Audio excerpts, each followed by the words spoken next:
ክርስቲያን መሆን ማለት ሕግ ማሟላት አይደለም። ክርስቶስን እያሰቡ ለክርስቶስ መኖር ነው። ለክርስቶስ ስንል ሕግ እናሟላለን እንጂ ለሕግ ብለን ክርስቶስን እናገኘዋለን ማለት አይደለም። ስለዚህ እንቁራሪት እሳ ምንድን ናት? እንቁራሪት አታውቋቸው? እስቲ እንቁራሪት ስትሄድ አይቶ የሚያውቅ ሰው እንዴት ነው የምትለው? ዝልል ዝልል ትላለች። በጣም ጥሩ አባ ነገሩኝ። በቃ ዝልል ዝልል ነው። እኛ ብዙ የምንዘለው ነገር የለም መዝለል። ግን የሚያስደንቀው ምንድን ነው? አንዴ እዚህ ዶ የምትሄደው ወደዚህ ነው፣ ወደፊት ነው። አንዴ ወደ ቀኝ፣ ከዛ ደግሞ ስላሽ ሰርታ ደግሞ አንዴ ወደዚህ ወደ ግራ፣ አንዴ ወደዚያ፣ አንዴ ወደዚያ እያለች ነው የምትሄደው። ስትሬት ሆኖ ሳለ መንገዱ ግን ምን ይባላል? የእንቁራሪት ቀኝና ግራ ሆነ። የእንቁራሪት መንገድ ማለት የብዙ ሰው ክርስትና እንደዚያ የእንቁራሪት መንገድ ነው። ዝም ብሎ በቃ እዚያ ከጥንቆላውም ከጸሎቱ ከዘፈኑም ከመዝሙሩ ከንትኑም ያው ዋንጣ ነው የሚኖረው። ይህም ግን መለየት ይገባል። መንገድ ከሆነ መንገድ ነው። እዚህ መንገድ ላይ ሄዱና እንደዚህ እያላቸው አስፋልቱ ላይ ሄዱና ለሽራ መቶ ነው ይላል ይጫቸዋል። ነፍሳችን እንዲህ ትገጫለች። ተስፋ የምትቆርጠው ለዚያ ነው።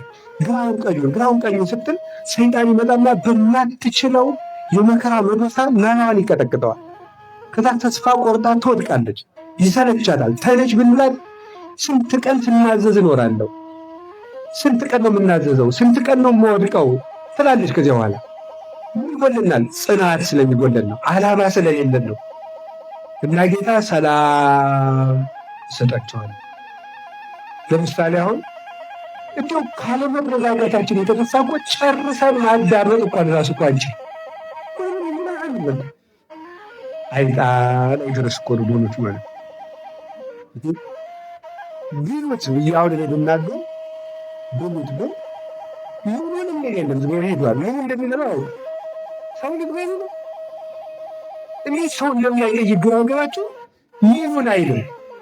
ብሉት ይባል ብዬዝ ነው ያን ነገር ብሉት ግን ይህ ድና ምን በላው ያልተፈቀደ ወይ በጋርዶን ሰው ይበላል። ለምን ብሉት ብለናል። እኔ ዝክሩም ቢሆንስ እንደዚህ ያልኩት ጨርሰን አንሰማም፣ ጨርሰን አናዳምጥ። እንዲሁ ምን አለ መረጋጋቱ እንዲሁ መድኃኒዓለም ያደለን እውነት የለም። መስከን መረጋጋት አለብን። ዝም ብለን መወሰን፣ ዝም ብለን መስማት። ስንት ትዳር፣ ስንት ጓደኝነት፣ ስንት ወዳጅነት በችኮላ ተበላሽቷል።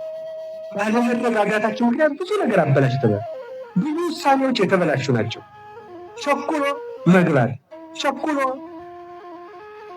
ማግባት፣ ቸኩሎ መመንኮስ፣ ቆብ ማድረግ እየሮጡ ነው። ካለማን ይቻለው መከረው ገምቶ ምንኩስና እንደዚች ነጭ ነጠላ እንዳትመስል ጓድ ብዙ አስጨናቂ ነገር ነው ያለው። እኔ ካባዬን አርጌ ነጭ ኩታዬን አርጌ ቆብ አርጌ ስል ምንኩስና ደስ ሲል እንደናባ ልጥል ትችላለህ። መስሎሃል ወዳጃር አይደለም። ሲጀመር የምንኩስና ልኩ እኛም አይደለም እነንጦንስ ናቸው እነ መቃርስ ናቸው። እንደው ይሄኛውንም እንኳን ይሆን መከራ ነው። ተውት። ምን ያመጻድቀናል? ውስጡን እግዚአብሔር ነው የሚያውቀው። ግን የምነግራችሁ ነገር ቸኩላችሁ አታርጉት። ሁሉን ነገር ስታገቡም እንደዚህ መዋደድ ማለት መኖር ማለት አይደለም። ስለተዋደዳችሁ ኖራችሁ ማለት አይደለም። መስከረም ይሁን አንድ ቡኑ እንደውና አላችሁ መቸኮል ቤተክርስቲያን ለመምጣት ነው። ለምን መቸኮል አያስፈልግም። ገበያ ረጋ ሲሉት አይደል? ገበያ ላርፋት ይሏል የሀገራችን ገበሬ። በተስኪያን ለማላጅ ይላል ገበሬ። በእነሱ ቋንቋ ነው በተስኪያን ያሉ። ገበያ ላርፋጅ፣ በተስኪያን ለማላጅ። ቤተክርስቲያን የሚጠቀመው ማልዶ ለሚሄድ ነው። ደግሞ ገበያ አርፍዶ የሄደ ሰው ረጋ ብሎ፣ ምክንያቱም ወደ ማታ ስትሄድ አልሸጥለት ያለው ምን ይላል? ዋጋ ይቀንስልሃል ማለት ነው። እና ረጋ ማለት አለብን። ቸኩላችሁ አትማሉ። እኔ እንግዲህ ገበሬ አያሳየኝ አይባል አላችሁ። ነፍሳችን እንድትነሰክን እግዚአብሔር ይርዳል፣ መረጋጋቱን ያድላል። አባቶቻችን በሁሉ ነገር ሶስት ሰው ቢጠላችሁ አሁን ትረጋጋላችሁ? ቅዱስ አትናቴዎስን ኧረ ዓለሙ ሁሉ ጠላ እባክህ አሉ። እኔ ቀድሜ ጠልቼው የለ ምንም ሳይመስል ማለት ነው። ዓለም ሁሉ ጠላ ሲባል እኔ ቀድሜ ጠልቼው ብሎ ዝም አለ። ምንም አይጨንቃቸው። ቅዱስ ዳዊት ይህንን ሰላም አግኝቶት ነበረ። ምን አለ? ስለዚህ እመኒ ጸብአኒ ተአይ እይፈራሃኒ ልቤ፣ ከተማ እንኳን ተነስቶ ቢዋጋኝ ልቤ አይደነግጥብኝም ይላል። ከተማ እንኳን ተነስቶ ቢዋጋኝ ያን ያገር ሰው ቢጠላኝ አይሸበርም ይላል። ይህ አንድ ሰው ስላኮረፈን ሰላም እናጣለን። የጀማሪነታችን ምልክት ሰክነን ችግር የለም ነገር እነጋገራለን። መስሏት ይሆናል ምንም ነገር ለምንድነው የማይመጣልን? እንዲያው ዓለሙ በመሳሪያና በጦር ሰላም ከነሳን ይልቅ እኮ እኛ ራሳችን ሰላም የነሳን ይመስል ራሳችን አቀዝብዘን ብንገፋው እኮ ነው። የአቅሙን እንዳያስብ አይምሯችንን አጨናንቀን እንደዚያችን ሁልጊዜ እንደምመስላት ቴሌቪዥን፣ አንዲት ቴሌቪዥን አለ ሁልጊዜ በምሳሌ መከራዋን ማበላ ባስተማርኩ ቁጥር እቺ የዱሮ ናት 14 ኢንች ኒዮታ የምትባል ቴሌቪዥን እና ዝም ብለው ይሄ ዱሮ ነው እንትን ቪሲዲ እንደመጣ ከፍቱና ያጫውታል። ሲያጫውታል ቱን እና መጨረሻ ላይ ሲዲ አስከፍተው ፕሌይ ሲላል የሲግናል ወይም ኖዲስክ ትላል ሙቅ ያለው ነው። ምንም ነገር አልሰማም አልተዋለሁ። ግን ቅድም ብትሰራ የሚንቀጠቀጥ ነገር ታመጣና ጸጥ ትላለች። ኖዲስክ አለ አትገንቅተናል። ኖዲስክ እሻት ነው። ለምን ወቋል ከአቅም በላይ ተጠቅማችሁኛል ማለት ነው። አይኖራችንም ነገር ሲመዛበት ኖዲስክ ይላል። ማሰብ ያቅተዋል። በደም ነፍስና በቅዠት መኖር ይጀምራል። ትርጉም የሌለው ቀን እናሳልፋለን። ትርጉም የሌለው ሌሊት እናድራለን። ትርጉም የሌለው እንቅስቃሴ ነው የምንሰራው። እንዴት እንደምንኖር አናውቅም። ይመሻል፣ ይነጋል። ሊቀ መዘምራን ኪነ ጥበብ ድንቅ አድርጎ ዘምሮታል። ይመሻል፣ ይነጋል በከንቱ ስዞረ ብሎ ዘምሮታል። ድምፅ ቢኖር ይዘምርላችሁ ነበር። ስለዚህ ድምፅ ያለው ሰው ይዘምርላችኋል። በኋላ ይመሻል ይነጋል በመስሉ በከንቱ ስዞረ ይሁን ማለት በከንቱ መዞር ማለት ያለ መረጋጋት፣ ያለ ስግመት፣ ያለ ዓላማ መንገድ አልባ ይላለን። ፖለቲከኞች እንኳን ሮድማፕ ማኒፌስቶ ይባላል። ፖለቲከኞች እንኳን የተንጠረጠረ የህግ መስፈርት ያለን ወንጌል ያለችን መንገዳችን የሚታወቅ ሀገራችን የሚታወቅ መሪያችን የሚታወቅ መዳረሻችን የሚታወቅ ተስፋችን የተረጋገጠ ዋጋችን የተጨበጠ ነው። ይህንን ሊያወቅ መሮጥ አለብን። ለዚህ መድኃኒቱ ነፍስ ሰላም እንድትሆን እሾኋ ሊነቀልላት ይገባል። ከእግዚአብሔር ጋር መታረቅ አለባት። ሰላም አስፈላጊ የዓለም ነገሮችን በማሟላት የሚገኝ ሳይሆን ከነፍስ ላይ ያለውን እሾህ ነቅሎ በመጣል ነፍስን ወደ ፍላጎቷ በማድረስ የሚገኝ የህሊና አረወን የተረጋገጠ ሀብት ነው። ሰላም ማለት እንዲህ ነው። ይሁዳን ታስታውስታላችሁ። ጌታውን ሸጠ። ስንት ብር ሸጠው? 30 ብር። ምንድን ነው ሆነው? ከዚያ በኋላ ምን አጣ ይመስላችኋል? ሰላም አላጣም? አጣ ወይ? ለ30 ብር ብዬ ንጹህ ደም አሳልፌ የሰጠው አላደለ? ለ30 ብር ብዬ ንጹህ ደም አሳልፌ የሰጠው ተመጣበት። 30 ብሩ ሳይኖረው ከጌታው ጋር ሳለ ሰላም ነበር ይሁዳ። 30ውን ብር ይዞ ክርስቶስን ሲያጣ ሰላም አጣ፣ ተበጣበጠ። ይንኩ አላቸው። የለም ሰላሙን አንድ ጊዜ ሽጦታል። ይንኩ ባካችሁ። አይ አንፈልግም፣ አንዴ ሽጠሃል። ብሩ ተበተነ። ብሩ ያረፈበት ቦታ የደም ቦታ ተባለ። ይሁዳ ሰላሙን አጣ። ተመክሮም አልሰማለ። ዛፊት እንኳን ብትመክረው እንዲሞት ታነቀ። ሆዱ ተዘረገፈ። 40 ቀን ቆየ።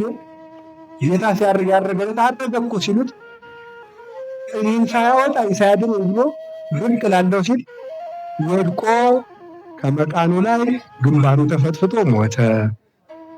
ሰላሙን አጣው። ከፈጣሪው ጋር የታረቀው ግን ይፈራ የነበረው ቅዱስ ጴጥሮስ አላውቀው አለ። እዚህ ሰው ጋር ነበር አለችው።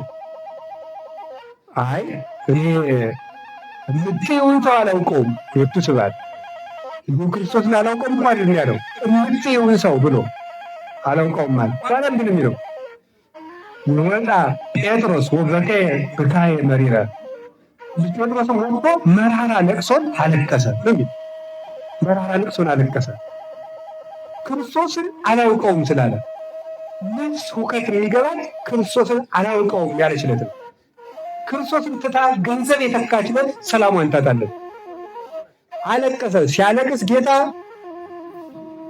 ያን ጊዜ አይ መድኃኔዓለም ቸርነቱ ዶሮውን አስጮኸለት። ቅዱስ ጴጥሮስ እንዲያለቅስ ዶሮውን ሲጮህ ትዝ አለው። የጌታው ቃል ሲያስታውሰው እንባው ዝርግፍ ብሎ ሲወጣለት ሰላም አገኘ። አላውቀውም ብሎ ነፍሱ ላይ የተከላት እሾህ ተነቅላ ወደቀችለት ማለት ነው። አሁን አወቀው።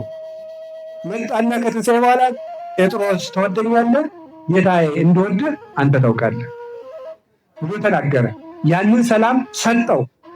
ያን ሰላም ስለሰጠው ማለት ነው አንዲት እሳት የምታነድ ብላቴና አላውቀውም ክርስቶስን አላውቅም ያስባለችው ይፈራ የነበረው ፈሪው የነበረው ቅዱስ ጴጥሮስ በሮም ንጉሥ በኔሮን ዘንድ ሰይፍ ሲቀርብለት እንዲያውም ቀና ብዬ ከተሰቀልኩ ጌታዬን መተካከል ይሆንብኛል፣ ዘቅዝቃችሁ ስቀሉኛል።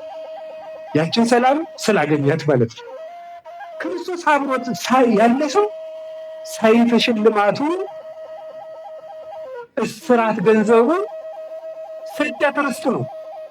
ክርስቶስ አብሮት ላለው ለጥቁሩ ቅዱስ ጳውሎስ መታሰርን እንደ ክብር የሚጽፈው እኔ ቅዱስ ጳውሎስ የሚደንቀኝ እኔ ያደነቅኩት አይደለም፣ ቅዱስ ዮሐንስ አፈወርቅ ሲያደንቅ ሰምቼ ነው ያደነቅኩኝ።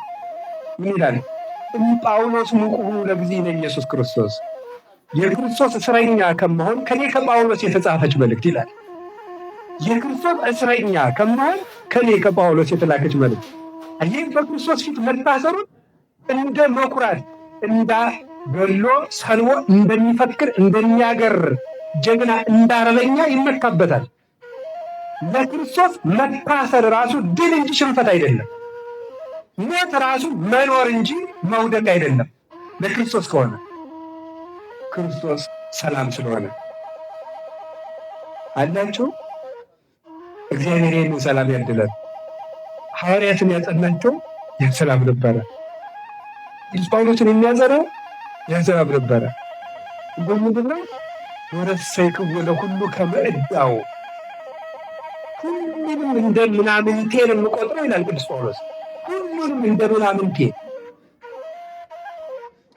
በባልንጀሮቻችን ዘንድ እንደ ግና ጨዋታ ሆን ይላል ቅዱስ ጳውሎስ።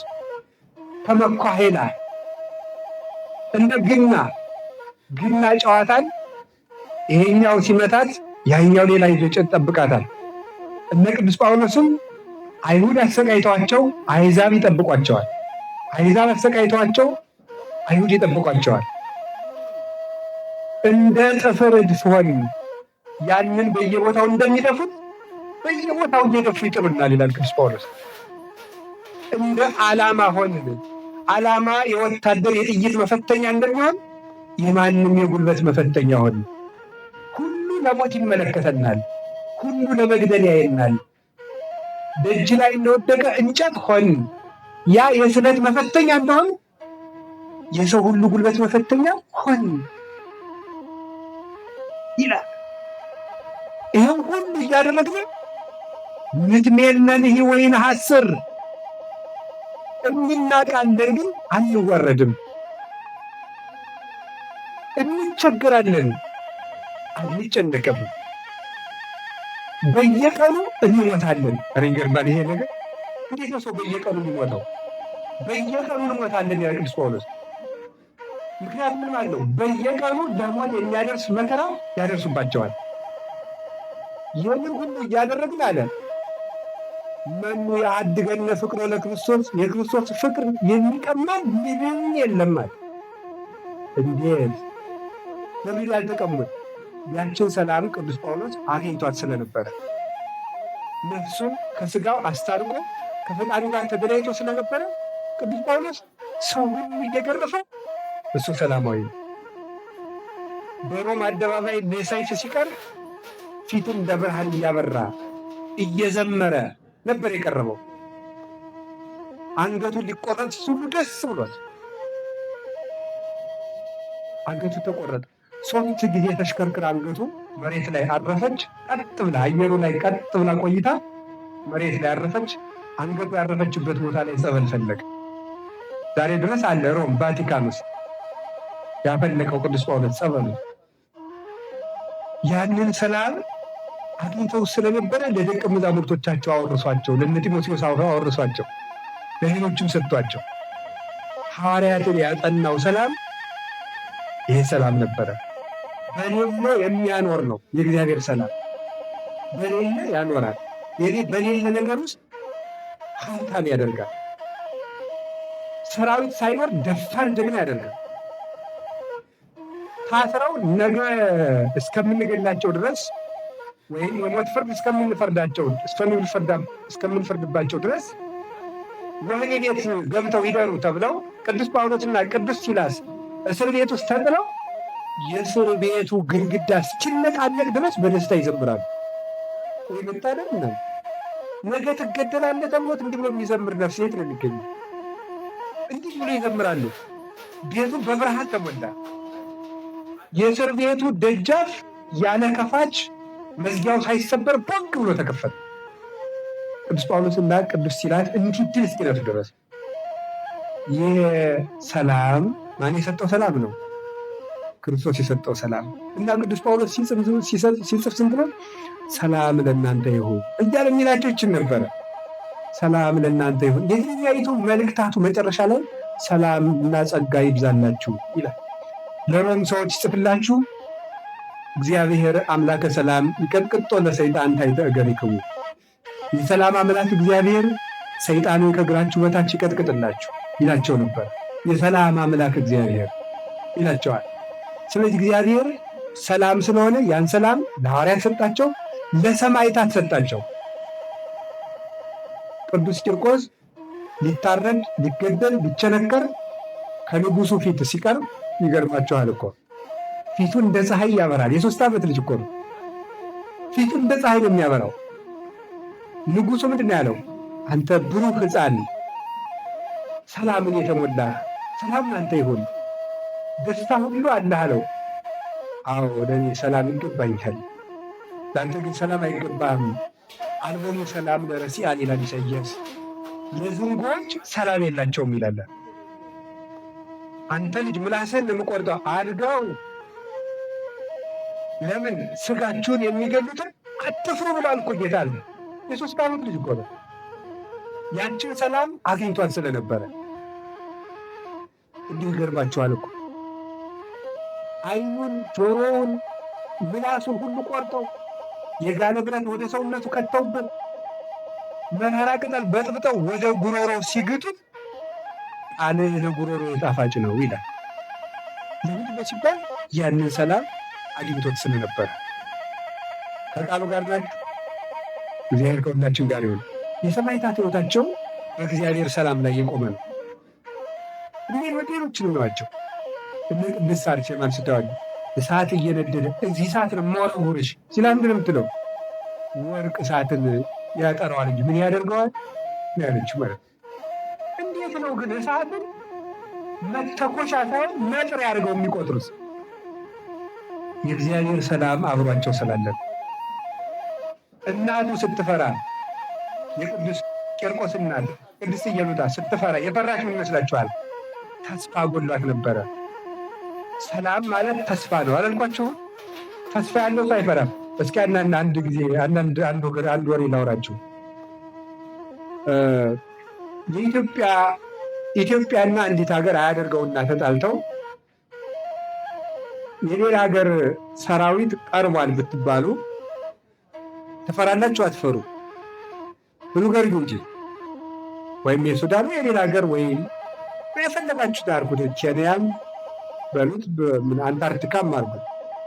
ትፈራላችሁ? አትፈሩም?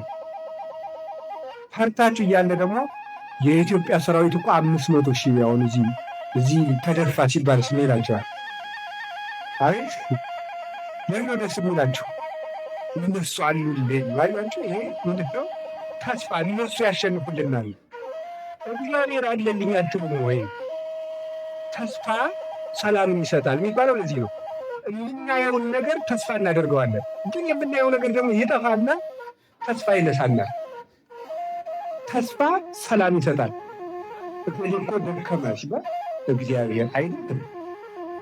እሱማ እኮ 3 ነን፣ እነሱ እኮ 30,000 ናቸው ሲባል እግዚአብሔር ብቻውን ኃያል ነው ማለት። አንዱ መልአክ ቅዱስ ሚካኤል ብቻ ይበቃኛል ማለት። ተስፋችን ከፍ ሲል ፍርሃታችን ዝቅ ይላል። ተስፋችን ዝቅ ሲል ፍርሃታችን ከፍ ይልና ሰውነታችን እንደ ባህር ይውጠዋል። ፍርሃት የእምነት የለሽነትና የተስፋ ቢስነት ልጅ ነው። ፍቅር ሰላምን ያመጣል። ሰላም ተስፋን ይሰጣል። ተስፋ ፍርሃትን አውጥቶ ነቅሎ ይጥለዋል። ይህንን ነው አባቶቻችን ያስተማሩ። እነ ቅዱስ ገላውዲዮስ የሁሉ ሲደረግባቸው ሲሰቃዩ ጎኑን በጦር ሊወጋው ንጉሱ ቁሞ፣ ዛሬ ቅዱስ ገላውዲዮስ ረፍቱ ነው። ሰኔ 11 ቀን ንጉሱ ሊወጋው እንዲህ አድርጎ እሱ ጦር እየሰበቀ እያለ እሱ ግን የክርስቶስን ሕይወት ብቻ ነበር የሚያስበው፣ የክርስቶስ አደራ ብቻ የሚያስበው። ስለዚህ ምን አደረገው? ወደ ክርስቶስ ልትሸኘኝ ነውና ፈጥነህ አድርግብኝ አለው። ወጋው፣ ጎኑን በጦር ተወጋ፣ ወደሚወደው ፈጣሪው ሄደ። እንዴት ነው የማይታወቀው? የቅዱስ አግናጤዎስን ሕይወት ስታስታውሱት ግርም ይላቸዋል። ቅዱስ የኛ ዘመን ክርስትና እኮ ዓለም ነው፣ ዓለም ነው። ደግሞ ይህን የሚሰማ ሰው አንተ ምን አለበት ካባ እንደርበን የሚሞቱት አያሳዝኑ ይላል። በዚህ ሰው ተበላሽቶ የለ እኔ አላልኩም። የአባቶቻችን መከራ የለብንም፣ አልደረሰ አልተነቃንም ማለት ነው። የሞቱ የሚሰቃዩ እህቶች፣ ወንድሞች፣ ሕፃናት የሉም ማለት አይደለም። እኛ አሁን አልተነቃንም ከአባቶቻችን አንጻር ማለት ነው። በሮም በእነ ቅዱስ አግናጤዎስ ዘመን እኮ ክርስቲያኖች አሁን ዛሬ ኦሎምፒክ ውድድር አለ አይደል? ግሪክ ነው የተጀመረው ታውቃላችሁ። ይሄ ጉግስ ጨዋታ የፈረስ ጉግስ ቡጢ ዛሬ ቦክስ ተብሎ ተቀይሯል። የቡጢ ውድድር አለመኖራ ብትሉት ነበረ በዛ ጊዜ። አይገርማችሁም? ስታዲየም ላይ ተሰብስቦ ሰው አትሌቲክስ እንደሚያይ ሰው፣ ኳስ ጨዋታ እንደሚያይ ሰው፣ የቦክስ ውድድር እንደሚያይ ሰው ክርስቲያኖች ከውሻ ጋር ማዕድ ተሰርቶላቸው አንበላም ሲሉ እየተደበደቡ ሊጎርሱ ሲሉ ውሻ ሲነክሳቸው ለመዝናናት ሮም ላይ ሰው ይሰበሰብ ነበር። እንዲህ ብሎ ይኖሩ ነበር አባቶቻችን። በበሬ ተጠምደው በስታዲየሙ መሃል በበሬ ተጠምዶ ከበሬው ጅራት ላይ ተጠልፈው መሬት በመሬት እየተጎተቱ ሲሄዱ ለማየት ሰው ይሰበሰብ ነበር። ከፈረስ ጅራት ተቋጥረው ፈረሱ ያለመጠን እንዲጋልብ እየተደረገ እነሱ እጅግራቸው አሸዋ ተደልድሎ እየተቆረጡ ያንን በማየት የሚዝናና ሕዝብ ነበረ። የተራቡ አንበሶች ጉድጓዳቸው ተከፍቶ ወጥተው አደባባይ ላይ ክርስቲያኖች እንዳይንፈራገጡ እጅግራቸው ታስሮ ተጥለው እያሉ ሲቆረጠሙ በቁማቸው እያዩ የሚዝናኑ ሰዎች ነበሩ። በዚያ ሰዓት ቅዱስ አግናጤዎስ ተይዞ ሄደ። የቅዱስ ዮሐንስ ወንጌላዊ የትምህርት ልጁ ነው። ጌታም ታቅፎ ያስተማረበት ሕፃን ነው ይላሉ ሊቃውንት። እና ሊገቡት አንበሶቹ ሲፈቱ ምዕመናን ሄደው ኧረ እባክህ ጥቂት ቀን እንድታስተምረን ሌላ ቦታ ዘወር ብለህ ቆይ፣ እባክህ አትሙት አሉ። ምን ያለ ይመስላችኋል? ወደ ጌታዬ ከሚሄድበት መንገድ ላይ አትቆሙብኝ አለ። ይገርማል እኮ አንበሶቹ እያገሱ ደግሞ የሚገርመው ደግሞ ክርስቲያኖችን ያለ ርኅራኄ ቶሎ እንዲቆረጥሟቸው አንበሶቹ ቆማቸውን እንዲሰነብቱ ነው የሚደረገው። ወደ ጌታ የሚሄድበት መንገድ ላይ አትጠብብኝ አለች። የአንበሶቹ ጥርስ ወፍጮ ሆኖ እኔ ስንዴ ሆኜ ተፈጭቼ ለጌታዬ መስዋዕት ሆነዋለሁ። እንዲህ ብሄድ ደስ እያለ ምዕመናንም በዚያ ሰማዕትነትም እየጸኑበት ይሄዱ ነበር። አንበሶቹ ትግል ገጥመው ሰግደው መልሰው በሉት። አክብረው መጨረሻ ላይ በሉ። ዛሬ ሞቱን ታግሎ ከጣለ ሰው መቃብር ላይ ቁመን ክርስትናን እንኖራለን አለ ቅዱስ ዮሐንስ አፈወርቅ ከመቃብሩ ላይ ቆሞ ሲያስተምር። ከቅዱስ አግናጤዎስ መቃብር ላይ አንበሳን እንደ ወፍጮ ራስን እንደ ስንዴ አድርጎ መስዋዕት ልሁን የሚያሰኝ ልብ ከየት የተገኘ ነው? ከክርስቶስ ሰላም። እስኪ ከክርስቶስ ሰላም በሉ። ከማን መጣ ነው? ከክርስቶስ ሰላም።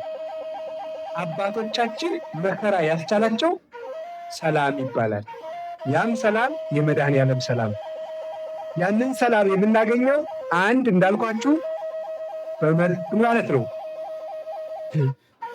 ነፍስ ውስጥ ያለን ኃጢአት አንድ ተግባሩን በማቆም ሁለት የሰራነውን አውጥተን በመናገር በዚህ ነፍስ ከእግዚአብሔር ትታረቃለች። ሁለተኛ ሥጋውን ደሙን መቀበል አለብን።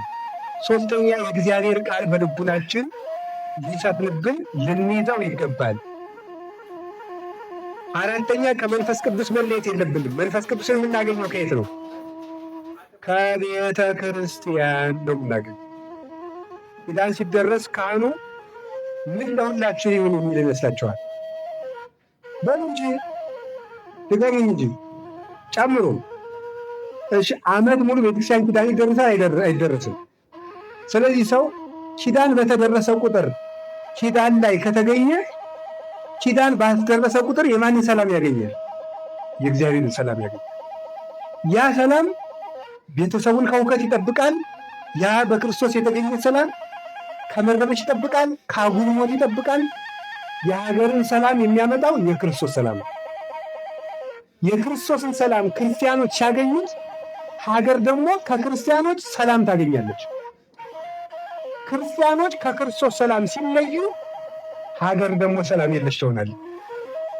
ሰላምን ማምጣት የምንፈልግ ከሆነ ማምጫው ማስቀደስ፣ ኪዳን ማስደረስ፣ ወንጌል ጋር መኖር፣ ሥጋው ደግሞ መቀበል፣ ሀብተ መንፈስ ቅዱስን ገንዘብ ማድረግ እና መታረቅ። እስኪ መታረቅ በሉ እና አለመቅናት። እስኪ አለመቅናት በሉ። ሰውን ሰላም የሚነሳው ምንድን ነው? ቅናት። እንደ ቅናት ያለ በሽታ የለም። ሰውን በጣም የሚቀናው እኮ ይገርማቸዋል። በተለይ ደግሞ ሴትና ቄስ ነው አሉ የሚቀና። እውነት ነው። ሴትና ቄስ በጣም ነው የሚቀናው፣ የታወቀ ነው። ይህም ብዙ ጊዜ ይናገራል። ይቀናለን። አሁን አንዲት ልጅ መጣ፣ አባ እንዲያው አባ ገሌ ንስሐ አባት ላደርጋቸው ነበረ ምን ይላሉ ብትለኝ፣ ጥሩ አባት ናቸው ብትለኝ፣ ጥሩ ናቸው ግን ብዙ ጊዜ አይገኙም እላለሁ። ለምንድነው እንደዚያ ምላ? የኔ እንድትሆን ማለት የኔ ልጅ እንድትሆን ማለት እንደዚያ ልጅ ይችላሉ ለማበላሸት ማለት ነው። ቄስና ሴት ቅናት አያጣውም። መጽሐፋችን ነው ያለ። ሴቱ ምን ያለ ፈለገ ብቶ ከሴት ቅናት ይጠፋል ማለት ውሸት። መናጢ ናቸው እንደ በእውነት ማለት እኛንም ጭምር የጀመሩ በእኛ አይደለም እንዴ? በእኛ ላይ የጀመርኩት። ስለዚህ ሴት እና ሴት አይዋደድም። እዩ ዝም ብላችሁ ቄስና ቄስም አይዋደድም። ለምን? ቀናተኛ ነው፣ ስለሚቀና ማለት ነው። ይህን መጥፋት አለበት። ከቤተ ክህነት ቅናት ከጠፋ ከምዕመናንም ምቀኝነት ይጠፋል። ቅናት ደግሞ ምን ይወልዳል? ምቀኝነት። እስኪ ምቀኝነት በሉ። ስለምንቀናበት ያን ሰውዬ ምን እንለዋለን? ቀለም እንቀባዋለን። በደንብ ቡሩሹ ምላስ ነው። ምላስ ቡሩሽ ወድማ ምን መሰለ የከፋ ቀለም እንቀባዋለን። ያን ሰው እናበላሻለን። ለምን ብለን እኮ ነው። በኋላ ጠንተን ተመጥሩተን ስሙን ያጠፋነውን ሰውዬ ሕሊና የሚባል እግዚአብሔር እዚህ ውስጥ ያስቀመጠው ትልቅ ፍርድ ቤት አለ። ልክ እኮ ግን አይደለም ይላል። እንቅልፍ እናጣለን፣ እየጸለይን እንረብሻለን፣ ሰላም የሌለን እንሆናለን። ስለዚህ እግዚአብሔር ባለጸጋ ነውና ለሁሉ ይበቃል። እስኪ በሉ እሺ፣ ምን በሉ? እግዚአብሔር ባለጸጋ ነውና በሉ ለሁሉ ከበቃ ምን ማለት የለብንም መቅናት የለብንም። እችን እንዳትረሱ። እስኪ ሶስተኛ በሉት። እግዚአብሔር ባለጸጋ ነውና ለሁሉ ይበቃል ባይል እግዚአብሔር ያዕክል ለኩሉ። ቅዱስ ጳውሎስ ነው እንዲህ ያለ። ምሳና ምሳና አለ፣ ወይራ አለ። ምሳና በወይራ መቅናት አለበት ወይ? እንደ ወይራ ብርቱ በሆን ኑሮ የሚባል ነገር የለም። ምሳና በራሱ ውብ ነው። አሁን ወይራ ብቅል አይረግጥልንም። አያችሁ፣ ብቅል ለመርገጥ የሚጠቅምን ማለት ነው። እናንተ ብቅል መርገጥ አታውቁ። የከተማ ሰው ጅላዱ የታሸገ መጠጥ ትጠጣለህ፣ ጠላ እንዴት እንደሚጠመቅ አታውቁ። ምንቀዝም ሁለት ብቅል መርገጥም ይባላል። ብቅል በምሳ ብቅለው ጠላ ለመጥመቅ ሰፊ ቅጠል ነው የሚያስፈልጋቸው። ዞሮ ዞሮ ወይራ ባይነቅዝም ምን ቢልም ምሳና ይበልጠዋል። የራሱ ጸጋ አለው ማለት ነው። ስለዚህ የራሱ ጸጋ ይዞ ይኖራል ሁሉ።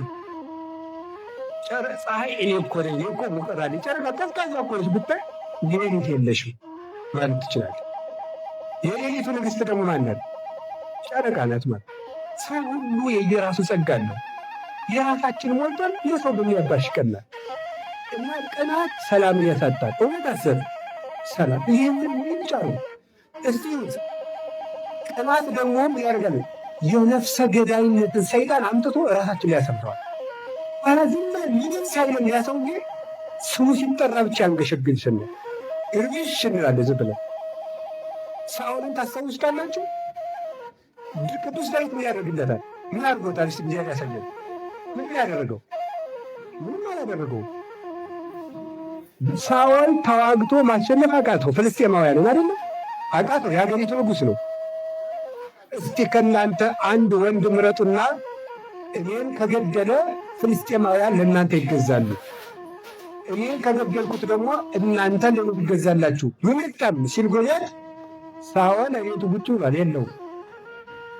ዳዊት አምረኛ ነው። ሄደ። ትንሽ ልጅ ነው መጣ። የ12 ዓመት ልጅ እኮ ነው። ንጉሥ እኔ ጎልያድ ልገድልህ አንተ ነው ሳኦል ገዳይ? አዎ በሉ ካባ አደረጉለት፣ ትጥቅ አስታጥቁት፣ ቦርቦርድ ያስታጥቁት፣ አሲዙት፣ ጋሻ ያዝ፣ ጦር ያዝ። እርመድ ሲል ቅዱስ ዳዊት ገጠመው። የለመድኩ በዝንቱ እንዲህ ያለ ነገር አልለመድኩም፣ በወንጭፍ ነው አለ። በወንጭፍ ነው እንዲህ ያለ ነገር አልለመድኩም ብሎ ጋሻውን ጦሩን ጣልና ወንጭፉን ይዞ ሄደ። ሲሄድ ጎልያድ 6 ክንድ ሰውዬ የለበሰ ምንድን ነው? ብረት።